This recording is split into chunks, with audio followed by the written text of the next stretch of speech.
Hey guys, well, new week and time for a new art project. I've got to say, some of your examples of Van Gogh's work were incredible. I was really impressed by the way you followed my instructions and used simple colors but really bold, striking lines. Some of you did an excellent job of really following Van Gogh's style. Some of you made your own unique pieces of work, and some of you created work based on his, but all of them were excellent, and I was really impressed with the effort that you guys put in. I really hope that this week, as we continue art, you continue to put that high level of effort into your work. Right, so this week we're going to look at a new artist. We're not going to look at an artist every week, but I really like her work, and I'm interested to see how you interpret it. So, this week's artist is a woman called Faith Ringgold. Faith Ringgold is an American woman who was born in New York, and her art uses a couple of different mediums. That means the way that she makes her art. She does it in a couple of different ways. First of all, sometimes she paints. Sometimes she does use paint, but sometimes she actually quilts. Now, quilting is when you stitch something using a sewing machine or by hand, although by hand would take a long time. So it seems like she probably uses a sewing machine.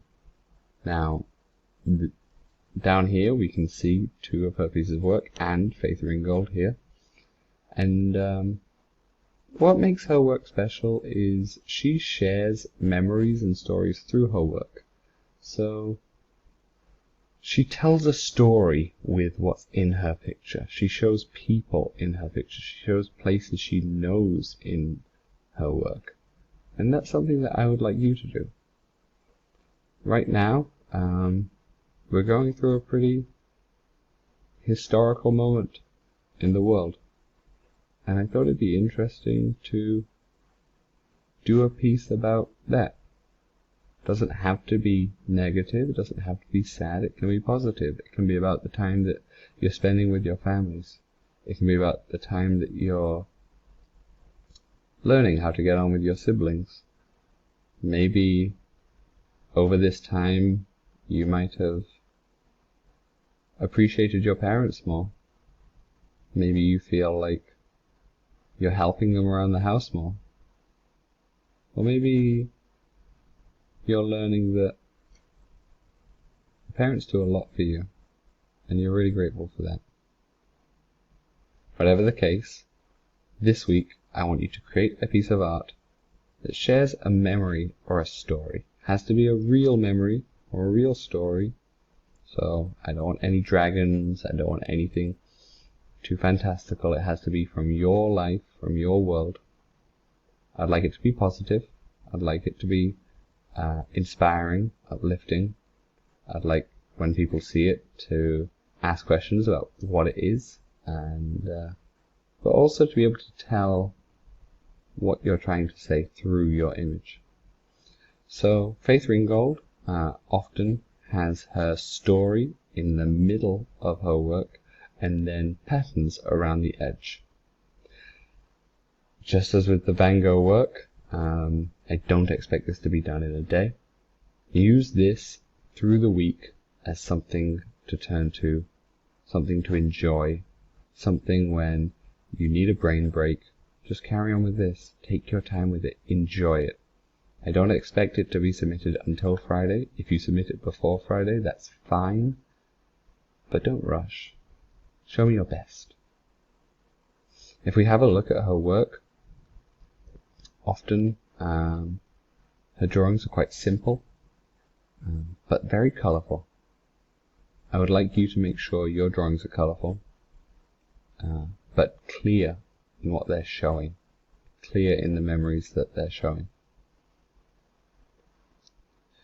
Make sure on your paper that you draw a border with a ruler and a pencil. So you're going to have a border on your paper around the edge, and then in the middle you will have a square where your story or picture of a memory will go. Doesn't have to be a memory from recently. It can be a holiday if you'd really like it to be. It could be a time that you remember that was happy. A time that you remember that brought your family together. A time that something maybe went wrong, but when you look back it was funny. Make sure the edge of your work has a nice pattern, and with your drawing, make sure you're using, if you're doing straight lines, make sure you're using a ruler. You can see in Faith's work that often she has quite straight, quite defined lines. And that's because a lot of the time she was probably working with a sewing machine. It's easier to go in a straight line for a bit than to do lots of curves. She does have curves, she does have, you know, some nice details. But they're quite simple pieces, really, when you look at them. Make sure you draw with a pencil, Sharpie, and then color. So pencil first. If you have Sharpies, if you have marker pens, you can use those to highlight. If you don't worry. Just make sure you at least do a pencil and that you try to color it. If you want to, with the edge of your work, if you want to draw the edge on separate pieces of paper and then stick squares of paper onto the edge of your work, you can do that, but I don't mind if you just ruler it off and then draw onto it. Whichever one you would like to do, whichever you have enough paper to do, you can do. I really hope that you enjoy this project. It should be a good one for you guys to do, and I'm expecting some excellent pieces. If you could also write on the back of your work what the story is. It can just be a sentence or two sentences. This was the time we went on holiday to Korea, or this was the time we went to Australia, or this was a memory of when I baked a cake and then dropped it on the floor, but we made another one. Whatever your story, whatever your memory, I'm excited to hear it. I'm excited to see it. Have a great week. God bless you guys, and stay safe. Wash your hands. Bye.